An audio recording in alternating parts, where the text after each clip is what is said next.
Rail मंत्री पे क्या केस किया रे तुम? हाँ, तुमको पता भी है रेल मंत्री क्या होता है? बिना सोचे समझे तुम किसी पे भी केस कर दोगे, इतना सम्मानित आदमी पे। नहीं जज साहब, जिसको आप सम्मानित व्यक्ति बोल रहे हैं वो असल में सम्मानित व्यक्ति नहीं है। जो अपनी जनता का सम्मान नहीं कर सकता है उसके साथ धोखा कर सकता है, दिन दहाड़े धोखा कर सकता है। आप उसको सम्मान देने की बात कर रहे हैं। मेरा बस चले तो हम अपना जूता खोल कर दें उसका मुंह में और मुंह तोड़ दें उसका। कद्दूपुर का जो रेल मंत्री है खट्टा, उसको हम लोग मंत्री क्यों बनाए? ताकि हम लोग का सेवा करे। सेवा का मतलब रेलवे में सुविधा लाए, सस्ता टिकट लाए, यात्री लोग को सुविधा हो, टिकट को सस्ता करे ताकि गरीब से गरीब वर्ग का व्यक्ति रेल में यात्रा कर सके, एक जगह से दूसरी जगह जा सके। लेकिन वो खट्टा कर क्या रहा है? जनता को लूट रहा है, उनका खून पसीने का मेहनत का पैसा लूट रहा है, दिन दहाड़े लूट रहा है। ये बात आपको भी पता है। आप हो सकता अपना नौकरी बचाने के लिए कुछ नहीं कहते हो, लेकिन हमारे पास तो कोई नौकरी भी नहीं है, ना कोई धंधा है, वो हमारा क्या उखाड़ लेगा। और आप जैसा सोच रहे होंगे कि आखिर हमारे अंदर इतना हिम्मत कहाँ से आया केस करने का? कहे कि हम बच्चा हैं, और बच्चा कभी किसी से डरता नहीं है। बच्चा को जो सही लगता है वो बोलता है, जो गलत लगता है वो भी बोलता है। लेकिन जब आदमी बड़ा हो जाता है, अपना धंधा पानी करता है, दिमाग से सोचता है, अपना परिवार के बारे में सोचता है, बहुत सारा बात सोचता है, तब उसको डर लगता है। और जब डर लगता है तो सच बाहर नहीं आता है, झूठ के साए में अपना जिंदगी बिता देता है एक गुलाम की तरह। लेकिन ये काला कद्दू है, ये गुलाम की तरह जिंदा नहीं रहेगा, ये जब भी जिंदा रहेगा राजा की तरह। अरे भाई रुको जरा रुको, कितना बोलता है रे तुम? तुमसे एक बात पूछे तुम भाषण नहीं दे रहा है? नेता बनेगा क्या रे? इतना बोलता है। तुम आखिर केस क्यों किया है? सीधा सीधा बोलो ना, प्रवचन मत दो। हम फालतू थोड़ी ना बैठे जो तुम्हारा प्रवचन सुनेंगे, और भी केस को देखना है। चलो बताओ केस काहे किए हो? क्या तकलीफ हुआ है तुमको, और तुमको ये चोट कैसे लगा है? जज साहब, ऐसे ही सवाल तो आपको मेरा वकील से पूछना चाहिए। कहे कि वकील को पैसा किस बात का दिए हैं, यही सब जवाब देने के लिए ना। लेकिन चलिए, आप हमसे पूछ रहे हैं तो हम आपको अपना दुख बताते हैं कि काहे हम खट्टा मंत्री के ऊपर केस किए। 2 हफ्ते पहले की बात है, जब मेरे पापा चल कर आए मेरे पास और बोले कद्दूपुर से करेलापुर की टिकट बना दो। और जब हम बनाने के लिए बैठे तो कद्दूपुर का जो वेबसाइट है रेलवे का, उस पर देख रहे हैं टिकट ही अवेलेबल नहीं है। और आपको ताज्जुब होगा सुनकर, टिकट हमको 2 महीना बाद का बनाना था, लेकिन टिकट अवेलेबल नहीं है, वेटिंग चल रहा है। 2 महीने बाद का टिकट, तब भी वेटिंग चल रहा है। सोचिए अगर हमको कल परसों का बनाना होता तो कैसे बनाते? सोच कर देखिए कभी इस बात पर आप भी। अरे हो सकता है बाबू टिकट नहीं हो, ऐसा होता है, इसका ये मतलब थोड़ी ना है तुम रेलवे पे केस कर देगा। हाँ? अरे नहीं जज साहब, टिकट अवेलेबल था। हम भी आपकी तरह पापा को बोले टिकट नहीं मिल रहा है। इतना सुनते ही पापा हमको 2-4 चमेटा लगा दिए और हमको बोले तुमको टिकट नहीं बनाने आता है। जो एजेंट लोग है बाहर बैठा हुआ, वो लोग 50, 100, 200 रुपया लेकर टिकट बुक करके दे देता है। वो लोग कैसे करके देता है? अगर वो लोग करके दे सकता है तो तुम क्यों नहीं करके दे सकता है? तुमको भी तो कंप्यूटर हम सिखवाए हैं। बस इतना सा सुनते ही हमारा ईगो हर्ट हो गया और हम एक स्टेशन पीछे से सर्च किए टिकट, और आपको पता है वहाँ से 305 सीट खाली था। सोच कर देखिए, एक स्टेशन पर देख रहे हैं तो वहाँ पर सीट अवेलेबल नहीं है, वेटिंग चल रहा है। एक स्टेशन पीछे 305 सीट खाली है, कैसे खाली है? जवाब है आपके पास इसका कुछ? ये आपको भी पता है, लेकिन आप बड़े हैं ना, डर रहे हैं अपना परिवार और नौकरी को लेकर। कभी बच्चा की तरह सोच कर देखिए और सच बोल कर देखिए, अच्छा लगेगा आपको। और आपको पता है जहाँ से ट्रेन चल रही थी वहाँ से 600 सीट खाली थी, और भाड़ा कितना था? यहाँ से 1000 रुपया, वहाँ से 1500 रुपया, एक आदमी के ऊपर 500 रुपया एक्स्ट्रा। सोच कर देखिए कितना लोग टिकट बुक करता है। और अगर किसी को जरूरत है तो वो बुक तो करेगा ही, पीछे से करेगा तो एक आदमी पर 500 का मुनाफा। ट्रेन में जितना आदमी है उतना आदमी लोग अगर ऐसे बुक करे तो कितना का मुनाफा, और जितनी ट्रेन है उसमें सब बुक करे तो कितना का मुनाफा? सोचे कभी? बस इसी पगला रेल मंत्री के चक्कर में और इसका सिस्टम के चक्कर में हमारा बाबूजी हमको बहुत मारा, हमारा मुंह कान तोड़ दिया। बस हमको इसी बात का गुस्सा लगा, हम बोले हम केस करेंगे और अपना आवाज उठाएंगे।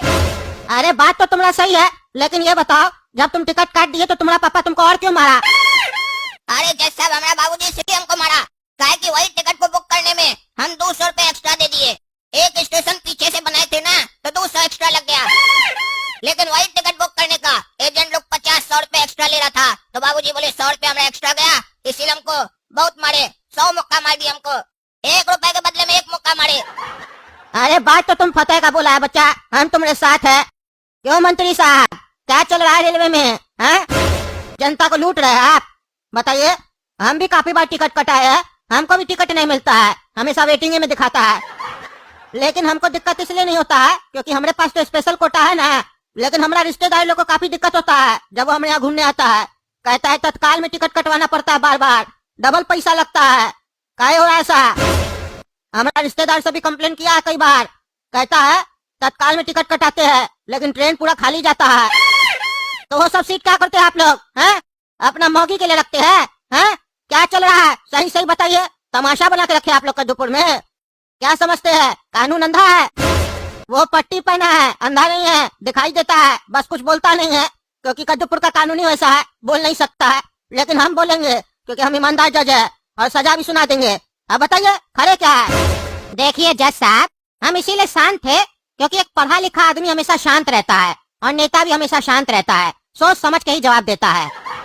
अरे ये जो आप बोले पढ़ा लिखा आदमी हमेशा शांत रहता है, तो हम तब से जो बोल रहे हैं आपका कहने का मतलब है हम गंवा रहे हैं? हाँ, क्या कहना चाहते हैं आप? और आप क्या कह रहे हैं नेता आदमी शांत रहता है? नेता कब से शांत रहने लग गया? वो तो पैजामा से बाहर निकल के बात करता है। अरे जज साहब, थोड़ा अपना लैंग्वेज पे ध्यान दीजिए और सुनिए। जनता को कितना भी फैसिलिटी दे देना, जनता का मन नहीं भरता है। काहे कि उसको सब चीज फ्री में चाहिए ना। फ्री में खाने का आदत हो गया है। आप ही देखिए हम लोग चुनाव के टाइम में कैसे बेवकूफ बनाते हैं कि 5 किलो चावल फ्री देंगे, 2 किलो आटा फ्री देंगे, तो वो जनता हम लोग को वोट दे देता है। तो जनता को खाली फ्री चाहिए सब चीज। और अभी हम बोल देंगे रेलवे में सीट फ्री, तो देखिएगा कैसे सीट भर जाएगा। फ्री हमेशा इलेक्शन के समय दिया जाता है, जीतने के बाद थोड़ी ना दिया जाता है। अरे यानी कि आप मान रहे हैं कि आप लोग चोरी करते हैं? हाँ? अरे नहीं नहीं, हम तो दूसरा नेता का बात कर रहे थे, अपना थोड़ी ना। हम तो पूरा सर्विस देते हैं। वेटिंग में इसलिए चलता है क्योंकि टिकट बुक रहता है और हर स्टेशन का अपना एक कोटा होता है। अच्छा, कौन सा स्टेशन का 600 कोटा होता है? हाँ? हमको पढ़ा रहे हो? सब पता है। टीटी लोग भी पैसा लेता है, सीट दे देता है, सब पता है हमको, समझे? ज्यादा हमारे सामने होशियार नहीं बनेगा। ये लड़का सही मुद्दा पे आवाज उठाया है, आज हम तुमको छोड़ेंगे नहीं। अरे जज साहब, आपको जो स्पेशल कोटा मिलता है कहाँ से मिलता है? यहीं से तो मिलता है। अरे तो नहीं चाहिए हमको स्पेशल कोटा। क्या तमाशा लगा के रखे हो? लालच दे रहे हो हमको भी फ्री का? हमको बुड़बक मत समझो, समझे? केस चल रहा है, केस को गुमराह करने का कोशिश मत करो। हम देख रहे तुमको इधर उधर का बात कर रहे हो तुम। अरे क्या केस चल रहा है रे बाबू? हमको थोड़ा लेट हो गया आने में। सुने थे रेल मंत्री का कोई केस चल रहा है। अरे टगला नेताजी, आप शांति से नहीं बैठ सकते हैं? हाँ? आपका घर नहीं है जो बीच में बकवास कर रहे हैं। कितना बार बोले डिस्टर्ब नहीं किया कीजिए। और आप फालतू रहते हैं क्या? हर केस में आ जाते हैं सुनने के लिए क्या केस चल रहा है। आप भी लड़ाई पीट कीजिए रोड पे, 2-3 केस आपके ऊपर भी होगा, फिर अपना केस भी सुनिएगा।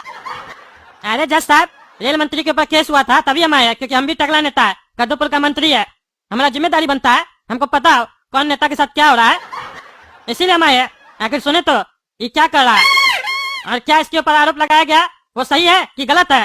क्योंकि ये जो काला कलूठा लड़का है ना, 1 नंबर का चोर है, चोर। अरे टकला, चोर तुम है और ये रेल मंत्री है। काहे कि ये भी तुम्हारा दोस्त है ना और तुम्हारी पार्टी का है ना, तो चोरी तो करेगा ना। इसका बाबूजी तो तुम है ना जो चोरी सिखाया इसको। बाप जैसा होगा तो बेटा भी वैसा ही होगा ना। अरे तुम चोर होगा समझा, और तुम इसका बाप होगा, हम नहीं है।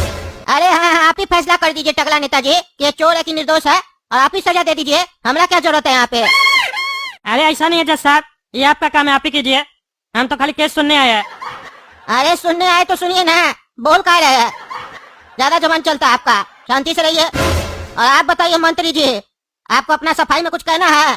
नहीं तो हम आपको सजा सुना देंगे। लेकिन आप अपना सफाई में कुछ बोलिए, उससे पहले हम आपको कुछ बोलना चाहते हैं। सफाई से याद आया, आप अपना ट्रेन का सफाई भी कराया कीजिए, बहुत ही गंदा होता है, सफर करने का मन नहीं करता है। पिछली बार गए थे ना तो पूरा यात्रा में बाथरूम में पानी नहीं था। अरे जज साहब, वो कभी कभी हो जाता है, इसका मतलब ये थोड़ी ना है कि हम साफ सफाई नहीं करवाते हैं, सब समय पे होता है। कोई ठोस सबूत नहीं आप लोग के पास। अरे वकील, तुम कहने बात कर रहा है, खड़ा क्या है? अरे तब से तो आप लोग आपस में बात कर रहे हैं, हमको तो कोई बोल ही नहीं रहा कुछ बोलने के लिए, तो हम क्या बोले? ये लग ही नहीं रहा कि कोर्ट में बहस हो रहा है, लग रहा आपस में कोई चर्चा कर रहा है। जज साहब आपसे डायरेक्ट पूछ रहे हैं, आप डायरेक्ट जवाब दे रहे हैं, इसमें हमारा क्या काम है? इसीलिए हम कुछ नहीं बोल रहे हैं। अरे तो यहाँ आए काय हो, जाए यहाँ से पागल। अरे जज साहब, हम क्यों जाए? हमको आप कुछ बोलने बोलिएगा तब ना हम बोलेंगे। हम बीच में डिस्टर्ब नहीं करते हैं, नहीं तो आप बार बार बोलते हैं हम ईमानदार जज है, जेल में डाल देंगे। बार बार बोलेंगे contempt of court, contempt of court. हमको डर लगता है आपसे बहुत। अरे तो पागल, बोलो बोलो, क्या कहना चाहते हो तुम, क्या कहना चाहते हो? अरे जज साहब, हम भी यही कहना चाहते हैं कि ऐसा असुविधा का सामना हमको भी करना पड़ता है। आए दिन हमको सफर करना पड़ता है। मेरी बीवी का तबीयत खराब है ना, हमको छोड़ के चली गई थी मायके, वहीं रहती, वहाँ तबीयत खराब है, हमको बार बार जाना पड़ता है देखने के लिए, लेकिन हमको भी टिकट नहीं मिलता है। हमेशा पीछे से काटना पड़ता है, नहीं तो तत्काल में लेना पड़ता है। 2500 का 5000 रुपया देना पड़ता है। तभी जब हमारे पास भी रेल मंत्री साहब अपना केस लेके आए, हम भी 5000 की जगह 50,000 रुपया उनसे लिए। काहे कि हम भी तो कहीं से तो वसूलेंगे ना, तभी न अपना पेट पालेंगे और टिकट कटाएंगे। सच बोले तो कद्दूपुर में अगर हर जगह ईमानदारी हो जाए तो हर चीज सस्ती हो जाए, लेकिन क्या करे, बेईमान लोग से कद्दूपुर भरा हुआ है। अरे पागल, तुम क्या बकवास कर रहा है? तुम हमको बचा रहा है कि फंसा रहा है? हमसे पैसा लेके हम ही को फंसा रहा है? आप लोग भी तो हम लोग से पैसा लेके हम लोग को सर्विस नहीं देते हैं। हम लोग का फोन, लैपटॉप कुछ भी चोरी हो जाता है, बोलते हैं आपका जिम्मेदारी है। एसी में भी टिकट कटा, उसमें भी दतवन बेचने वाला आ जाता है, खीरा बेचने वाला आ जाता है, बोलता खीरा खाइएगा सर। तो ये सब फालतू आदमी लोग क्यों आता है? एरोप्लेन में तो नहीं आता है, ट्रेन में आप लोग जानबूझ के भेजते हैं और सामान चोरी करवाते हैं, उसमें पुलिस वाला लोग भी कमीशन खा लेता है। ये तो आप लोग का धंधा चल रहा है ना। इतना पैसा लेने के बाद भी, इतना लूटने के बाद भी, 2000 का 5000 लेने के बाद भी जनता को सही से सफर कहाँ करने देते हैं? उसको डिस्टर्ब करते हैं। बार बार कोई पैसा मांगने वाला आ जाता है, कोई कुछ बेचने वाला आ जाता है, उसमें कभी कोई गलत आदमी आके लूट लेता है, चोरी कर लेता है। ना कोई सेफ्टी है, ना कोई सर्विस है। फिर कंप्लेन करने पे फोन नहीं उठाते हो, फोन उठाने के बाद सॉरी बोल देते हो। तो हम भी वही काम कर रहे हैं, सॉरी, माफ कर दो, आपको भी अच्छा लगेगा। अरे तुमको छोड़ेंगे नहीं, बाहर चलो, मार के देह तोड़वा देंगे तुम्हारा। अरे हमरा कोर्ट में आप वकील साहब को धमकी दे रहे हैं, हम आपको अंदर कर रहे हैं, हमरा कोर्ट में आप धमकी दीजिएगा, डराइएगा। ये कोर्ट आदेश देती है कि इस रेल मंत्री को 5 साल के लिए जेल में डाल दिया जाए और 3 साल में फांसी लगा दिया जाए। जाओ रे हवलदार, लेके जाओ इस पागल मंत्री को और जाके डंडा ही डंडा मारो जब तक इसको फांसी न लगे। अरे जज, तुमको भारी पड़ेगा, बाहर निकलो, तुमको बताएंगे हम, और इस काला कलूठा लड़का को भी। अरे बेटा, तुम जब तक अंदर नहीं जाएगा तब तक हम यहाँ से बाहर नहीं निकलेंगे, और एक बार तुम अंदर चला गया ना, उसके बाद देखना तुमको कितना भारी पड़ेगा। हमसे ज्यादा दिमाग लगाओगे ना तो 2 कैदी को बोलेंगे तुम्हारा सजा माफ कर देंगे, इसको मार दो जेल में, फिर देखना वो लोग कैसे तुमको अंदर में ठिकाना लगा देगा। ज्यादा होशियार बनता है रे, हाँ? ईमानदार जज, इसका मतलब ये मत समझो कि हम शरीफ है, हम शरीफ वाला गुंडा है। अपना गुंडागर्दी दिखाएंगे ना तो तुम अपना गुंडागर्दी भूल जाओगे, समझे? हमारे सामने आवाज मत उठाना। तुम सफेद कपड़ा पहनते हो, हम काला कपड़ा पहनते हैं, और काला जादू भी आता है हमको।